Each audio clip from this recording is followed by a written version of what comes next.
Springbank, number 9. Number 57.7. What's this all about? We're going to find out right now.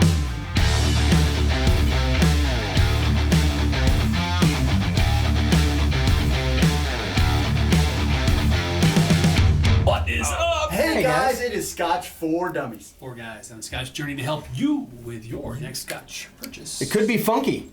Funktown. I'm ready for the Scotch. Get down on the funk. Springbank. Do you like Springbank? I do like like Springbank. Springbank is Yeah, known for let's the do funk that. boys. So- So, do we have some funk here tonight? I don't know. What is it, man? Local barley or something? Local Yeah. Barley 9. What's that about? Yeah, so Springbank worked with a local farmer. That would be the Cattadale farm, the High Cattadale farm, to grow a specific type of whiskey, or a specific type of barley for this whiskey called optic barley. Now, there are lots of varieties of barley. Like hundreds, right? Hundreds. So there are a couple of varieties that if Macallan didn't buy this specific brand of barley, and I forget what the strain is, it would not be used anywhere else in the world. I mean, it's just one of those kind of weird things. So every barley has different protein content, different sugar content, different yield, all those kind of things from that. They chose optic barley for this one. They chose a local farm. This whole production run was from that same run of barley, and we'll see what happens. All right. So they're banking on the barley itself to lend a specific, like a different flavor profile to this. Yeah, so this is most whiskeys are made with a blend of different barleys because they blend them for high yield, high flavor, all those kind of things, and that's kind of what they're doing. With this one, they're specific to a certain type of barley and a certain terroir to try and differentiate it from any other whiskey. Okay. So the connoisseur of whiskey may be able to tell the difference in the terroir of this as compared to others. What? I'm not You just like saying that that. good. I'm not able to influence. Yes, this is a optic barley with a touch of powerhouse. Obviously grown in slaty soil. I mean, an idiot could tell you that, right? Exactly. So what I'm going to do, from my perspective, I'm going to taste this and say, is this a good whiskey? Is it worth a price? And What yes, was that price? This is about $1.50, $1.60 US. We'll say about in 55. late 2019. That's where 9,700 bottles produced. So $155 for a 9-year-old Scotch Springbank. Oh man, there's. I tell you what, funk on that. I don't know about slaty, but it's got a mineral quality to It it. does. So we've had a few Springbanks, and I'll tell you what, we definitely like the funk. It's something that is unique to the Springbank Distillery, which also does Longrow, I believe. Longrow. Yep. And Hazelburn. And And Hazelburn. That's correct.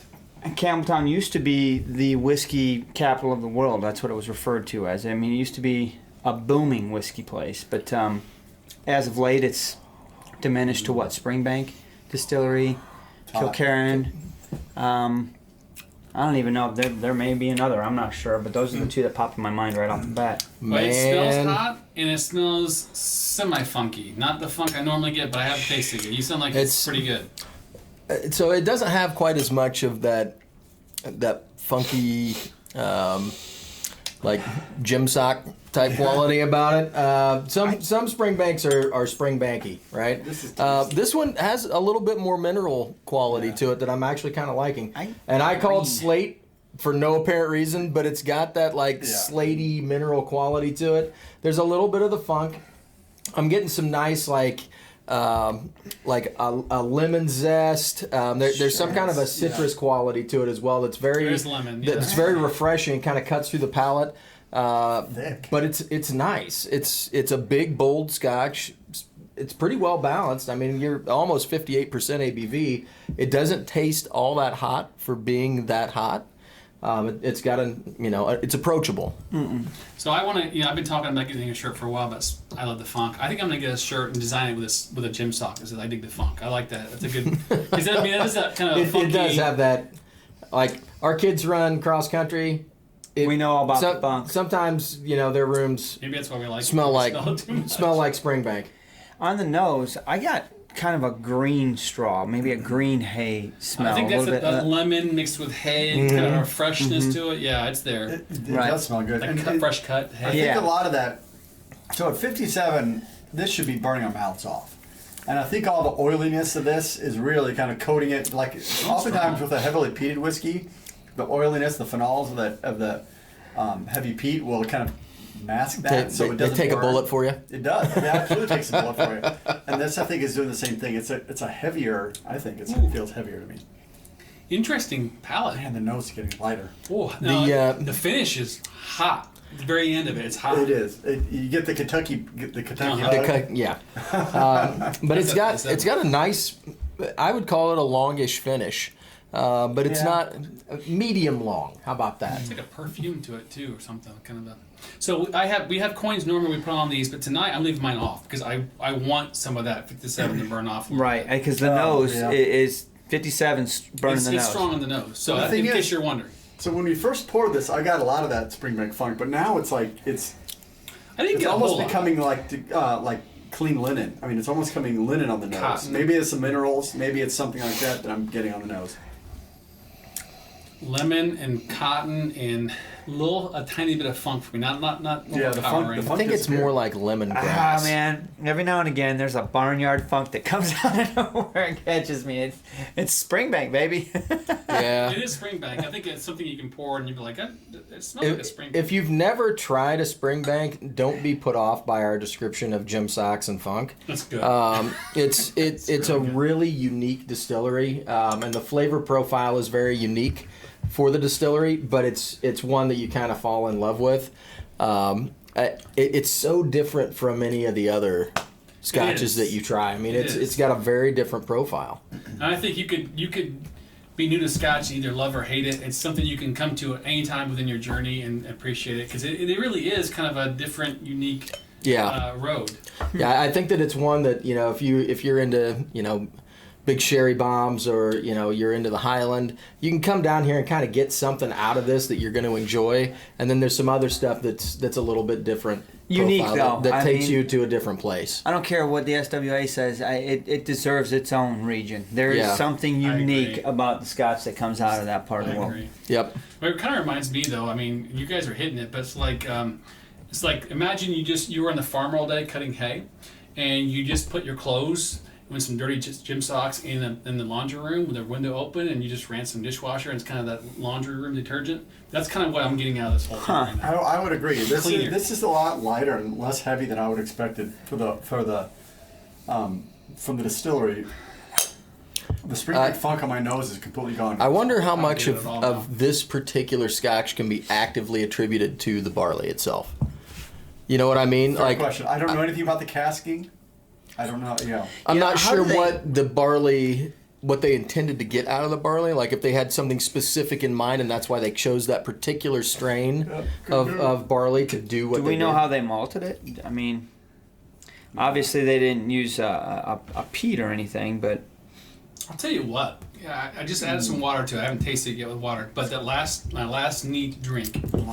It's hot, guys. I'm not gonna lie. It's hot going down, especially the finish there. But it's a nice, like cotton candy type sweet, really condensed sweet up front on the palate, and it rolls back into more of the lemongrass. It is legit Floral. wonderful with water. Is it? he said legit It wonderful is. The with water. nose is so green. It and brings so in that small. sweetness, and I got that like fresh linen, and the lemon is still there, but it's a little more subtle. But it gives that like clean, crisp thing. But then there's some of that funk in there too, and it's just really nice. So is the funk stronger now with the water? You think? I don't think so. I think it's more distinct, I guess. So you can pick it up a little bit more, but I get more of that sweetness coming out of it. It's I really get a little bit nice. of an acetone character on the nose no. with the water. No. I mean, yeah. That's my nose. Man, More honey on the nose now with I'm water. getting then you did it wrong. So you know what I'm getting on the nose is if you've ever brewed beer and you get your barley from the fermentation store and you open the bag, it's already been cracked, and you open it and you smell in it. I'm getting that on this. They and apparently they intentionally did not do anything with peat. They didn't do anything with like sherry casking or something because they wanted to show the barley. Because I'm really getting that here. I'm not getting any sherry notes. I'm not getting any peat notes. I'm getting just, clean, meaty whiskey. It's not there's not a bunch of additives to it. That's what I'm getting into. It's tough to describe it because it's full bodied and oily, but at the same time the main flavors that I'm getting are very crisp and light. Nothing about and so the it's maturation. kind of a dichotomy on the palate, but it's really nice. Like I agree like with it that. a lot. I think that's a really good analogy of it's oily, waxy, but clean and fresh at the same time. Yes. With a hint of stinkiness or something. Yeah, Kinda like it's got a little bit of This is funk good in it. whiskey. This is really It's interesting. Not my wheelhouse, It's interesting. but Dude, I would drink half this bottle. a very good And whiskey. luckily, there's about half a bottle left, if you know what I'm saying. I don't think it's gonna stay here. It doesn't say anything about the maturation at all. No. Just ex-bourbon, we don't know. Yeah, I would have to. Oh wait, I did. I thought it said something. Ex-bourbon sherry. There is a sherry, but I think it's that's like, that sweetness we're getting then. yeah. A little bit. All right, who's ready? Well, I'm not yet. One more drink for me. I'll go. All right. Springbank. Who doesn't love Springbank? If you haven't had one, go get yourself one. It's great stuff. Very unique distillery. Very unique spirits come out of this place. This particular one, they were focusing on one kind of barley, optic barley. I'm not sure exactly what they're getting from the barley versus what they would have normally gotten on this one. But I like it. I like it a lot. Neat. It's wonderful stuff. It is big and oily, little lemon. You get some sweetness to it. Nice medium long finish. It's got a lot of good stuff, and it keeps you wanting to go back and refresh your palate a little bit because it's got a nice profile. The water was great. It brought forward that like clean linen and lemongrass.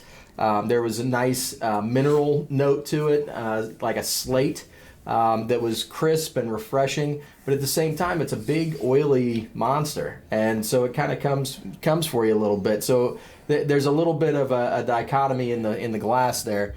$150 a bottle. It's not cheap, but Springbanks are generally fairly expensive. I mean, they don't come cheap.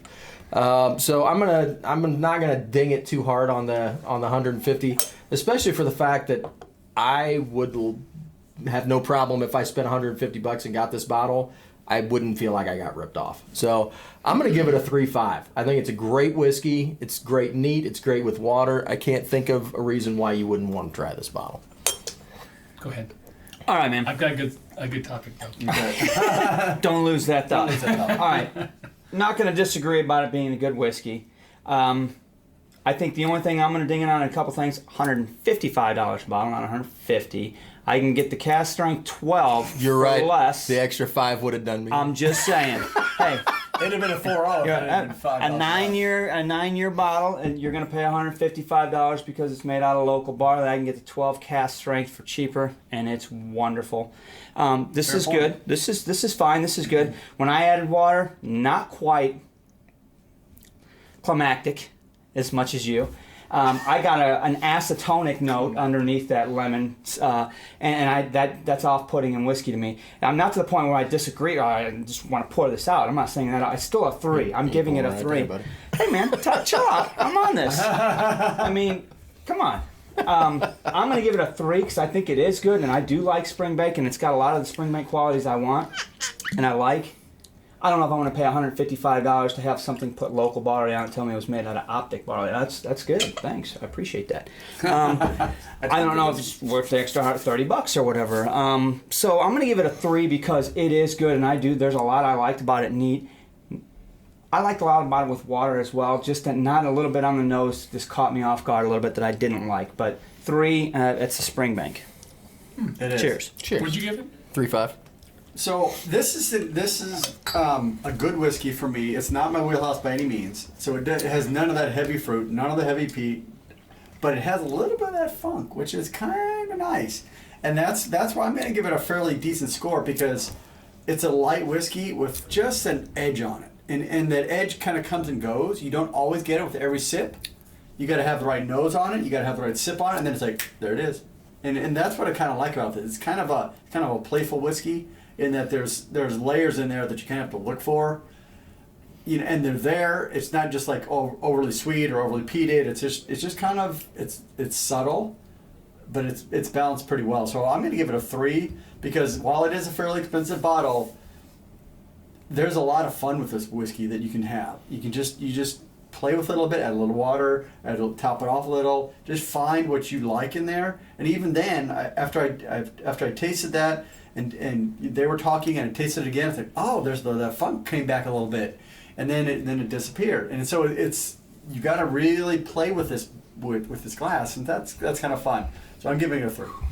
So this is. I agree with all you guys. This is a really interesting bottle. It's not like crazy amazing good, but it's also not. I mean, here's the deal. So it's a 9-year-old for $155. That's hard to swallow. It is. If you look at it from that standpoint. Yep. But if you look at it from a standpoint of your point of the road that's not traveled normally for Scotch flavors, it's pretty cool. It is. And the way I equate it is, I was going to say earlier, is it reminds me of like, this is going to be stupid, but like Brussels sprouts. So if you have Brussels sprouts like when you're a kid, you're like, oh, that's nasty, right? But if you have it roasted with some garlic, some olive oil, and some bacon on top of it, it's really good. It's kind of funkiness. Yeah. That's what this reminds me of. It's kind of like a unique palate, something that has some flavor, some substance to it. It's a little waxy, a little oily from olive oil, but it's got some kind of cool things to it too. A little meaty, a little richness, a little funkiness to it. Exactly. And so it's unique enough to say, wow, this is interesting, and makes me want to appreciate it more because of that. Sure. It could turn people way off if you don't like Brussels sprouts, but it may be really good. So I don't know. I didn't used to like Brussels sprouts, but I really do now. So I think this is a really interesting bottle. I know I told you I went deep end, but it's still hard for me to swallow 155. That's why I paid for it, but I don't know. I think it's a really interesting dram. It's fun. If it was lower in price, I would give it a higher score. But I'm going to go with a solid 3. I really like it. I appreciate the flavor profile, but it's just a little bit too expensive for me to give it a 3.5. Okay. Is that crazy? 3? Nope. 3. No, it's you, man. It's me. Hey, do you like bacon, olive oil, and garlic, or do you like Brussels sprouts? Yes to all. So if I take all those 3 things away, you like the Brussels sprouts without them? Why are you busting? I just want to know.